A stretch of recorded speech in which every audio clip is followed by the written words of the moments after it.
Shalom saudaraku, kali ini kita akan belajar tentang memberi persembahan, baik itu langsung kepada Tuhan atau memberi kepada orang-orang yang membutuhkan, atau yang di Alkitab disebut sedekah, atau persembahan kepada Tuhan, entah itu persepuluhan, persembahan syukur, persembahan khusus, atau apapun. Saudara, di dalam Alkitab ada banyak petunjuk.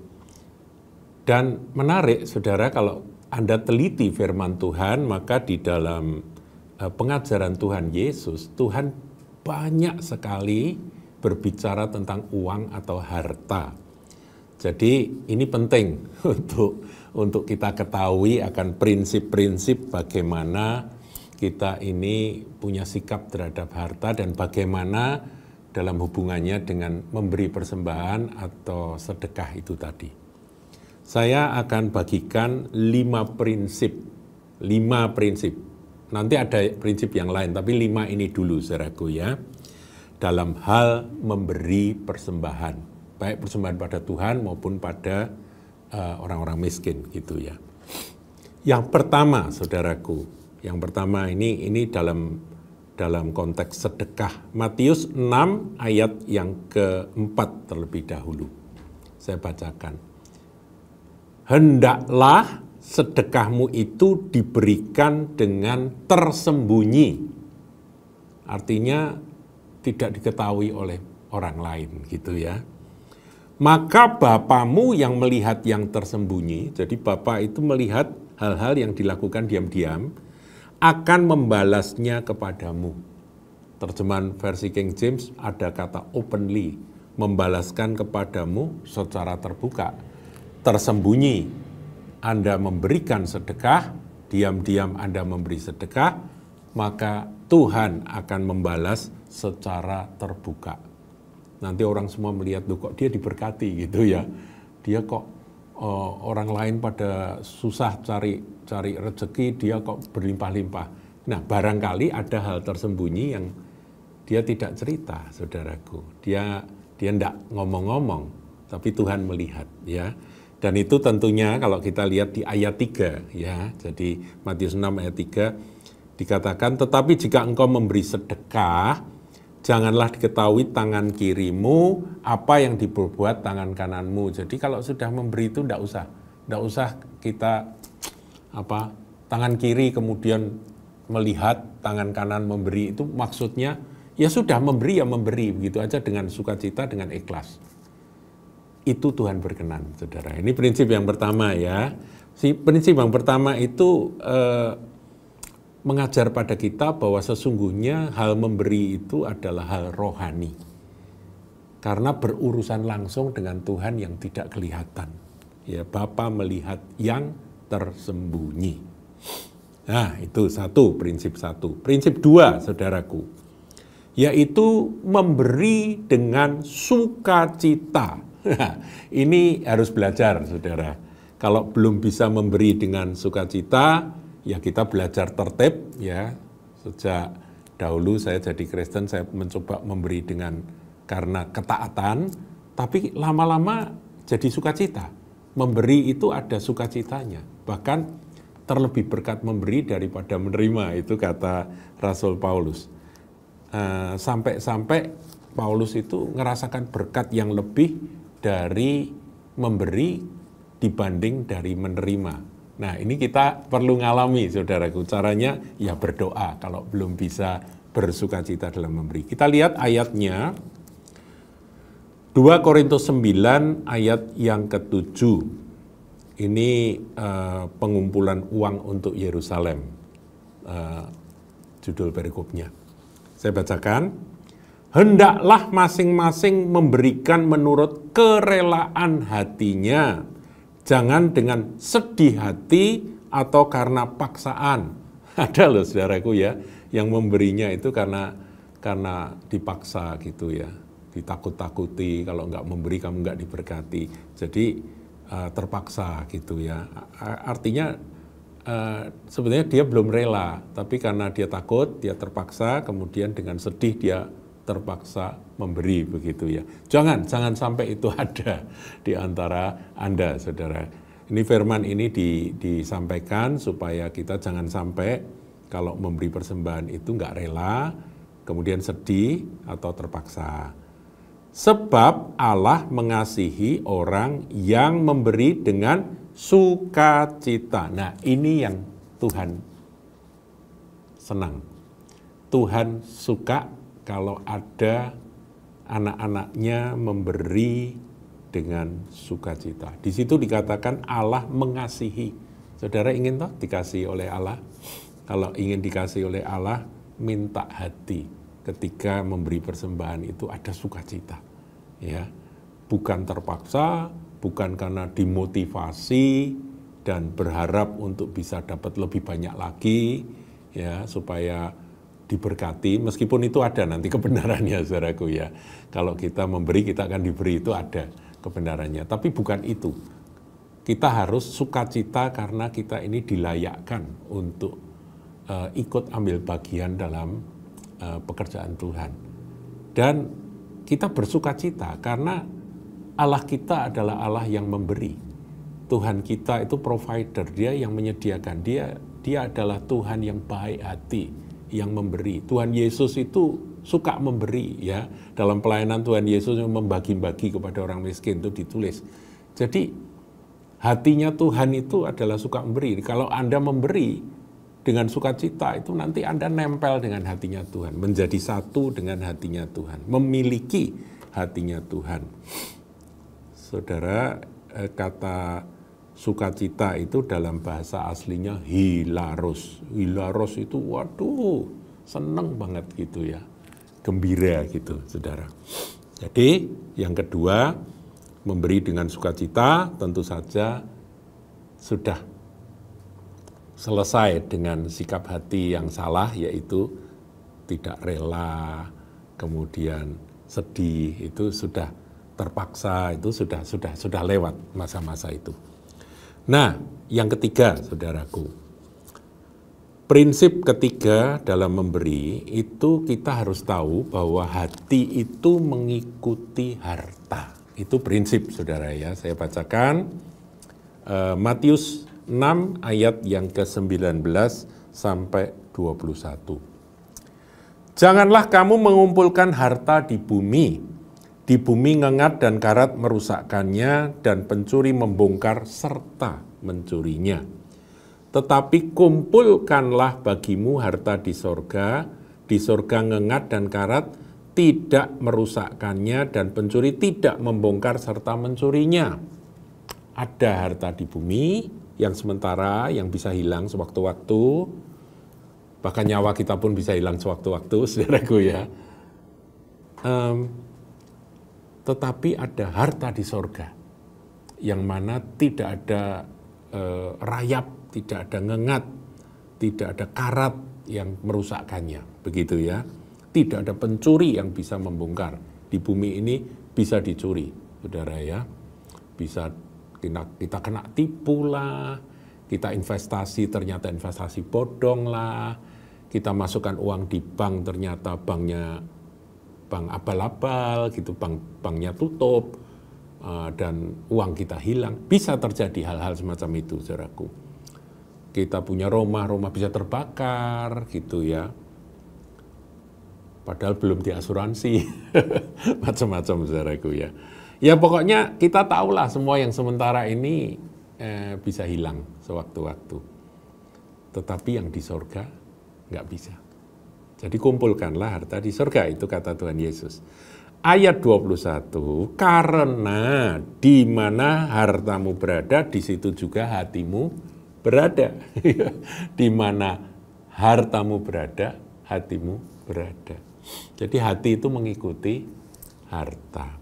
Kalau saudara mempersembahkan korban syukur dengan sukacita, dengan rela, dengan hati gembira, dengan tersembunyi gitu ya, di prinsip-prinsip itu kita lakukan, maka hati kita itu tanpa sadar akan jadi surgawi.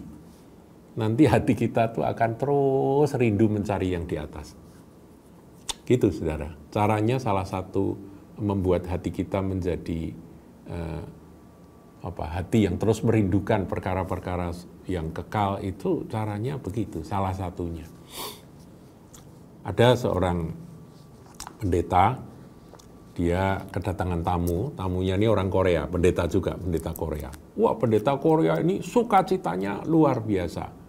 Dia berapi-api gembira gitu ya. Wah, ini Pak Pendeta tuan rumah ini melihat, dia pengen tahu rahasianya apa. Dia tanya begini, Pak Penginjil, ini hamba Tuhan Korea ini menginjil ya. Saya lihat Anda tuh terus sukacita, terus semangat, rasanya nggak punya capek, dan memberitakan Injil itu dengan segenap hati dan penuh dengan semangat. Kok bisa gitu? Itu rahasianya apa sih? Wah, dia pengen dengar nasihat, doa puasa, nasihat baca firman, apa-apa. Dia pengen belajar, sungguh-sungguh pengen belajar. Apa sih rahasianya? Nggak taunya ini, hamba Tuhan Korea ini ya, pendeta atau penginjil Korea ini ngomongnya gini, Pak Pendeta bayar perpuluhan atau tidak? Malah ngomong persepuluhan. Nah, Pak Pendetanya ya senyum-senyum, ya nggak bisa jawab saudaraku, karena dia memang mungkin tidak tertib dalam persepuluhan itu Pak Pendeta itu. Nah, kemudian bayar Pak. Kalau ada lebih uang, beri persembahan Pak. Nanti di mana ada hartamu, di situ ada hatimu. Hati Bapak mengikuti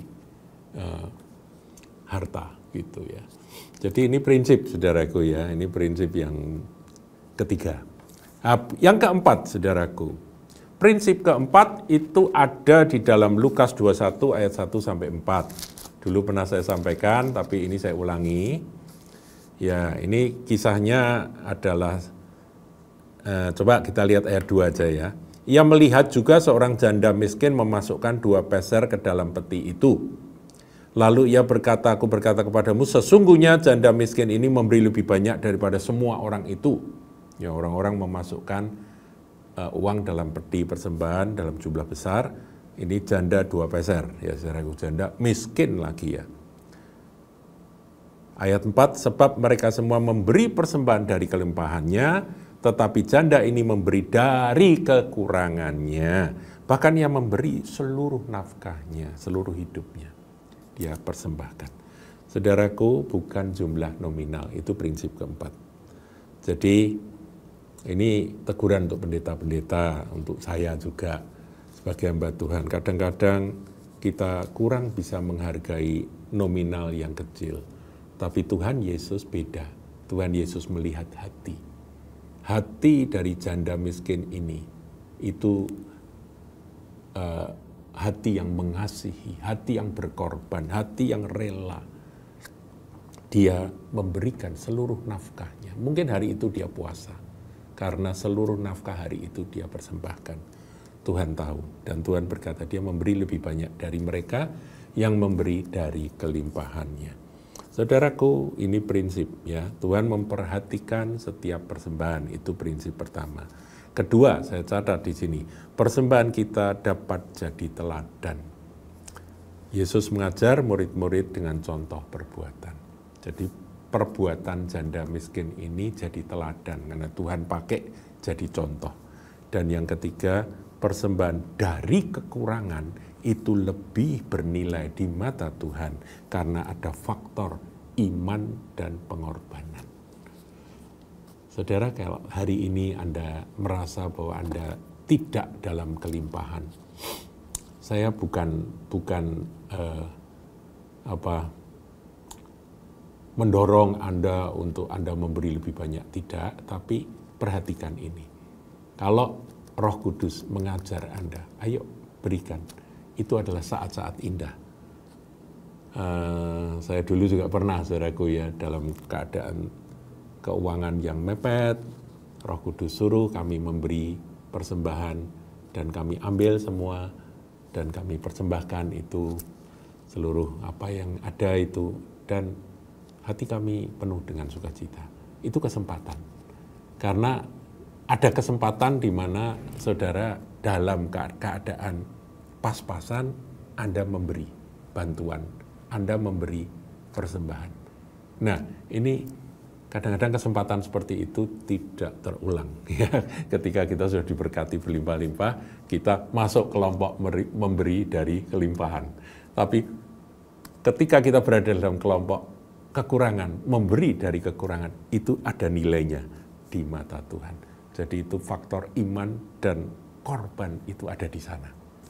Ya, itu prinsip keempat. Nah, sekarang terakhir, prinsip yang kelima, hukum tabur tuai. Nah, saya tahu saudara semua pasti ingat akan firman Tuhan dari 2 Korintus 9. Ya, kalau tadi ayat 7, sekarang ayat 6 ya. Saya bacakan. Camkanlah ini, orang yang menabur sedikit akan menuai sedikit juga. Ini kan hukum yang sangat logis dan ya memang begitulah hukum alam, saudaraku. Saudara punya segenggam biji jagung, saudara tabur di tanah, saudara kemudian pelihara tanah itu, tanaman jagung itu, saudara akan menuai. Tapi tuaian Anda itu ditentukan oleh berapa banyak yang Anda tabur. Ya kan, itu hukum tabur tuai kan begitu. Nggak mungkin saudara cuma segenggam, saudara mau menuai jagung berton-ton, itu kan nggak mungkin saudara. Tapi yang Anda tuai pasti berlipat kali ganda, bisa 100 kali ganda dari biji gandum yang segenggam itu ketika nanti waktunya panen. Orang yang menabur sedikit akan menuai sedikit juga. Jadi bagaimana saudara ketika engkau menabur, coba doa, apakah ini sedikit atau banyak? Nah, banyak sedikitnya itu relatif saudaraku ya, karena ini urusan tabur tuai. Dan orang yang menabur banyak akan menuai banyak juga. Menabur sedikit, menuai sedikit, menabur banyak, menuai banyak. Ya itu logis banget saudaraku ya. Bahkan Hosea 8 ayat 7, ya enggak usah baca saudara di sana, orang yang menabur angin akan menuai puting beliung atau badai, saudaraku. Jadi yang dituai itu pasti berlipat kali ganda dibanding apa yang ditabur. Saudara,